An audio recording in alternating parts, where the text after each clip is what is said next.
بسم اللہ الرحمن الرحیم۔ السلام علیکم دوستو، اسٹڈی اسٹوڈیو ود ایم میں خوش آمدید۔ اردو گرامر کی ایک بہترین ویڈیو کے ساتھ حاضر ہے۔ دوستو، آج ہمارا موضوع جمع الجمع کا تصور ہے۔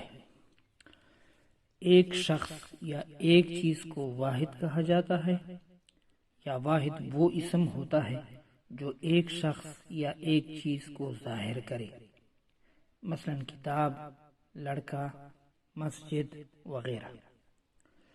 جبکہ ایک سے زیادہ اشخاص یا چیزوں کو جمع کہتے ہیں، یا جمع وہ اسم ہوتا ہے جو ایک سے زیادہ اشخاص یا اسماء کو ظاہر کرے، مثلا کتب، لڑکے، مساجد وغیرہ۔ عربی اور اردو کے بعض ایسے الفاظ ہوتے ہیں جن کی جمع بنا کر دوبارہ جمع بنا لی جاتی ہے۔ جمع کی ایسی صورت کو جمع الجمع کہا جاتا ہے۔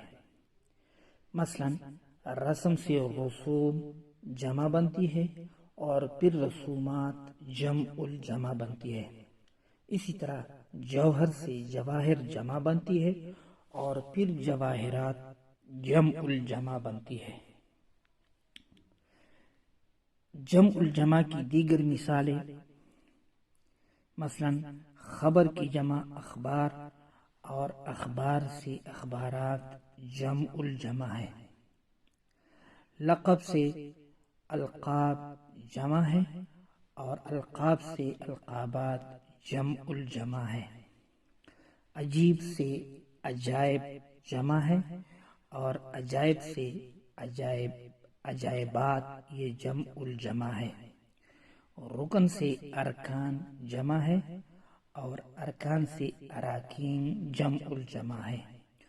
وجہ سے وجوہ جمع ہے اور وجوہ سے وجوہات جمع الجمع ہے۔ دوستو، ویڈیو پسند آئے تو لائک کرے، شیئر کرے، چینل کو سبسکرائب کرے اور بیل نوٹیفیکیشن کو آل پہ سلیکٹ کرے۔